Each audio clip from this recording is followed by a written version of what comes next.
जिस तरीके से उसके बाद जिस तरह सोशल मीडिया में पाकिस्तान के लिए चाइना और टर्की ने फैलाया है, मुझे पूरी उम्मीद है कि प्रधानमंत्री के स्पीच के बाद ये जो गलत इंप्रेशन बन रहा है, लोग इससे दूर हो जाएंगे। नहीं, मुझे एक लाइन में सर ये बताइए, जब मुंबई में हमला हुआ था 3 दिनों तक पूरी मुंबई बंधक रही थी एक तरीके से, क्यों नहीं हमला किया उस समय? अमेरिकी नागरिक मारे गए थे, दूसरे देशों के नागरिक, हमारे खुद 150 से ज्यादा लोग मारे गए थे, क्यों नहीं घुसकर हमला किया गया था उस समय? उस समय भी वही स्थिति थी।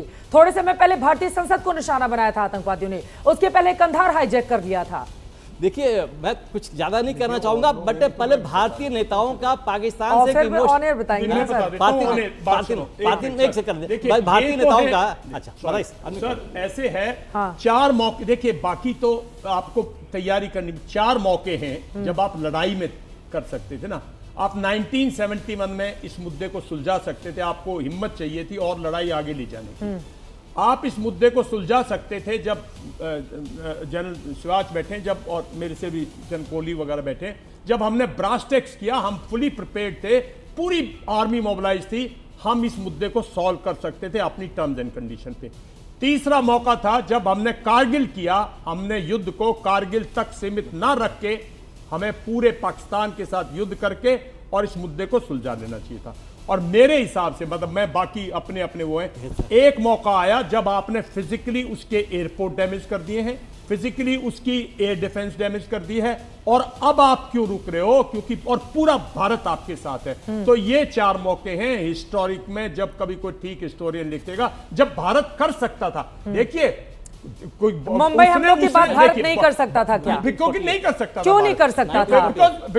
भारत की 2008 में उसकी और हमारी मिलिट्री पावर इंटरनेशनली जो एनवायरमेंट था वो नहीं था आपके हक में। आज आप क्यों रोक रहे हो?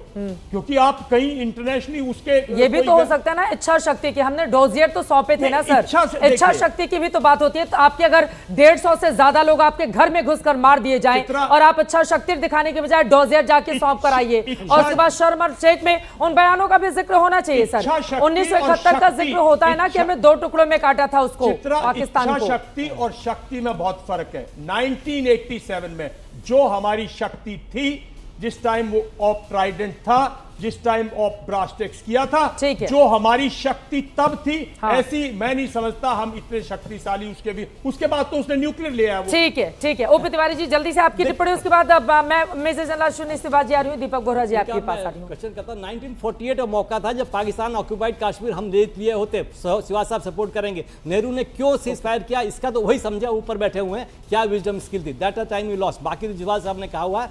लेकिन पाकिस्तान को कमजोर करने के लिए जिस पाकिस्तान आर्मी ने जिस तरह के स्टेप लिया है, अभी आसान नहीं है, समय लगेगा। उनके स्लीपर सेल्स हमारे हिंदुस्तान में इतने फैला रखे हैं कि उनको सबसे पहले काउंटर करना पड़ेगा।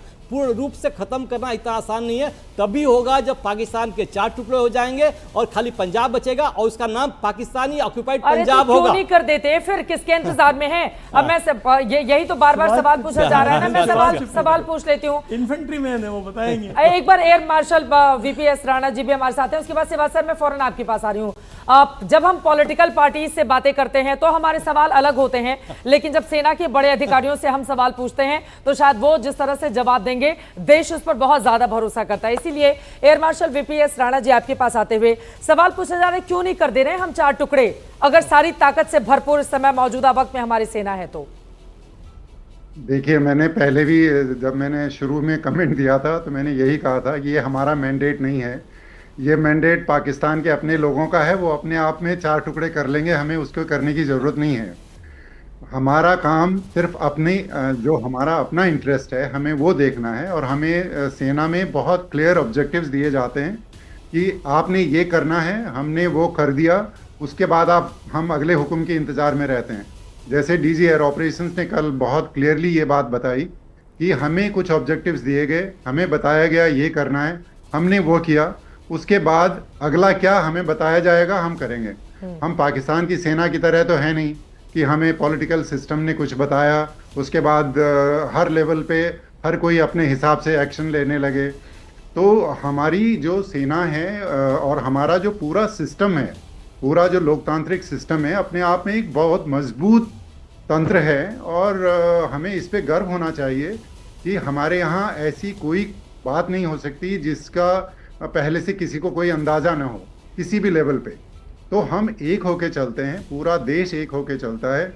प्राइम मिनिस्टर से लेके और हमारा जो सिपाही वहाँ लड़ाई लड़ रहा है, सब एक भाषा में बोलते हैं और सभी के पास एक ही समय में वो सारा संदेश जाता है।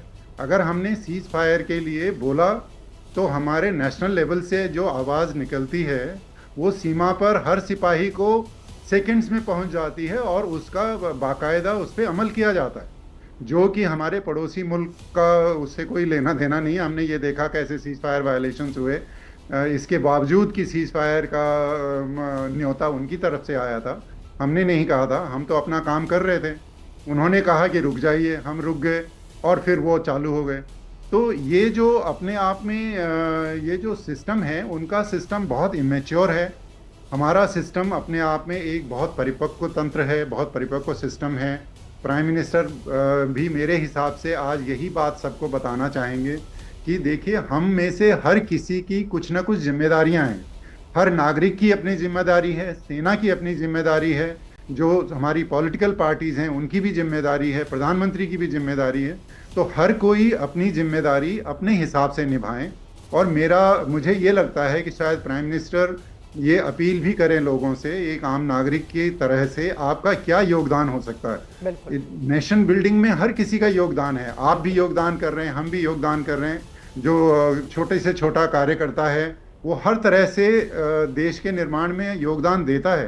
तो मेरे हिसाब से प्राइम मिनिस्टर जरूर इस बात पर शायद जोर दें कि देखिए, एक नागरिक की तरह और एक नागरिक के बतौर आपका क्या इसमें योगदान होना चाहिए, चाहे वो सिविल डिफेंस के लिए हो, चाहे वो सेना का मनोबल बढ़ाने के लिए हो, या डिसइंफॉर्मेशन को ख़त्म करने के लिए हो।